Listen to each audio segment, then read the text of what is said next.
Devant les bureaux de vote du pays, des électeurs nombreux et une seule et même attente, le redressement économique du pays. En votant, nous espérons obtenir un certain soulagement. Si le prix des denrées alimentaires pouvait baisser, cette personne pourra d'une manière ou d'une autre devenir notre président. Il y a un exode des personnes instruites du pays en raison de la situation économique et cela va avoir un impact négatif sur nous. Il est important de s'occuper de l'économie. Le Sri Lanka est embourbé depuis le 2022 dans une crise gravissime.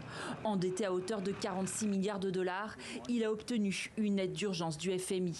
La contrepartie, une austérité brutale, des hausses d'impôts notamment. Si ces mesures ont permis de relancer la croissance, la pauvreté a augmenté.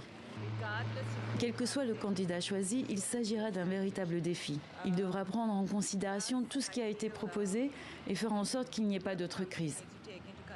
Au pouvoir depuis 2 ans, le chef de l'État sortant, Ranil Wickremesinghe, propose de poursuivre le redressement à marche forcée de l'île.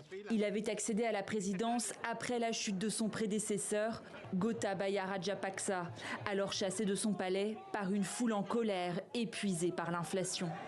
Face au président, 2 candidats émergent. Un de ses anciens proches tout d'abord, Sajid Premadasa. Le chef de l'opposition de centre-droit s'est engagé à arracher des concessions au FMI et promet de lutter contre la corruption. Chaque transaction de l'État, chaque contrat de marché sera publié afin de garantir la transparence. Enfin, le favori de ce scrutin, Anura Kumara Dissanayaka. À la tête d'une coalition de gauche, il fustige les largesses accordées aux élites et capitalise sur la colère immense de la population. La bataille s'annonce serrée. Au total, ils sont 39 candidats à briguer la magistrature suprême de l'île.